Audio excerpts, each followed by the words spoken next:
Bismillahirrahmanirrahim. Assalamualaikum warahmatullahi wabarakatuh. Alhamdulillahi rabbil alamin.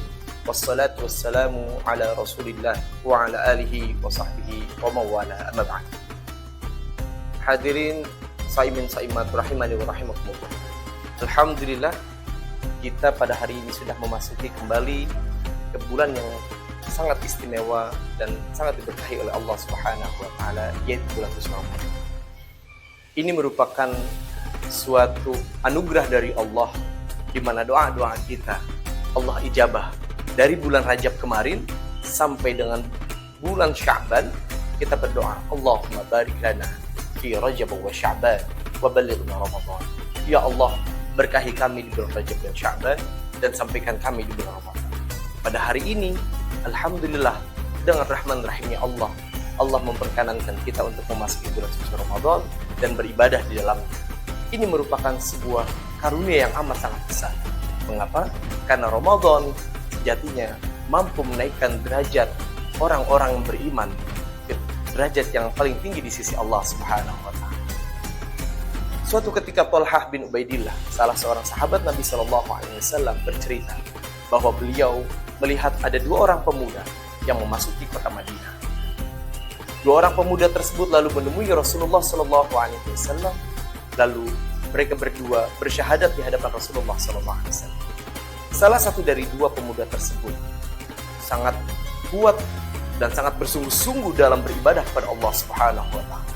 Hingga suatu ketika orang yang sangat sungguh-sungguh ini berjihad bersama Rasulullah sallallahu alaihi wasallam dan mati syahid. Adapun yang satu lagi sahabatnya, pemuda yang biasa saja dalam beribadah sebagaimana para sahabat Nabi sallallahu alaihi wasallam yang lain. Namun Allah Subhanahu wa taala berikan kepada pemuda yang satu ini umur yang panjang, 1 tahun lebih panjang daripada sahabat yang sudah mati syahid duluan. Lalu setelah 1 tahun dan mendapati Ramadan, sahabat yang satu pun meninggal dunia. Pada suatu malam, Thalhah bin Ubaidillah bermimpi bertemu dengan dua orang sahabat Nabi tadi di depan pintu surganya Allah Subhanahu wa taala. Ketika itu Thalhah bin Ubaidillah melihat sosok malaikat penjaga surga membukakan pintu surga dan mempersilahkan orang yang tidak mati syahid duluan untuk masuk ke surganya Allah Subhanahu wa taala. Setelah sekian lama, baru orang yang mati syahid, temannya itu baru dipanggil oleh malaikat untuk memasuki surganya Allah. Melihat hal tersebut, Thalhah bin Ubaidillah pun amat sangat terkejut. Kenapa?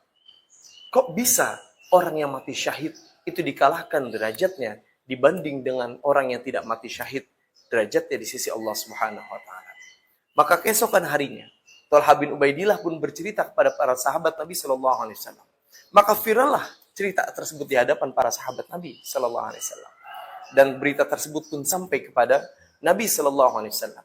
Maka Nabi pun bertanya kepada para sahabat, "Aw min hadza ajibtum?"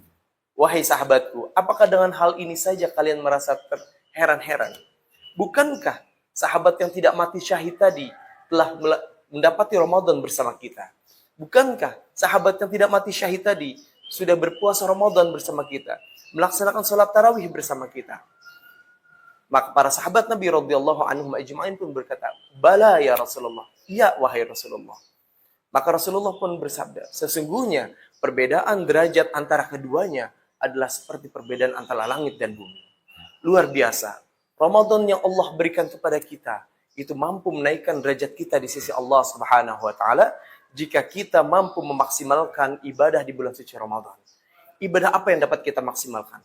Puasa, salat tarawih, sebagaimana yang Rasulullah sallallahu alaihi wasallam sabdakan, "Man qama Ramadhana, man shoma Ramadhana imanan wa ihtisaban, ghufira lahu ma taqaddama min dhanbi." Orang yang berpuasa pada siang harinya, orang yang menegakkan malam-malam di bulan suci Ramadan, maka dengan iman dan penuh harap kepada Allah, maka Allah akan ampuni dosa-dosanya. Yang kedua dengan tilawah Al-Quran. Yang ketiga dengan memperbanyak sedekah. Karena sedekah inilah yang akan menjadi naungan kita pada yaumil akhir nanti. Maka saimin saimat rahimani wa rahimakumullah. Kami mengajak para saimin saimat untuk bisa berlomba-lomba dalam kebaikan. Terutama dalam memberikan sedekah di Masjid Auladi. Masjid Auladi masih menerima zakat, infak, dan sedekah ayah bunda semuanya.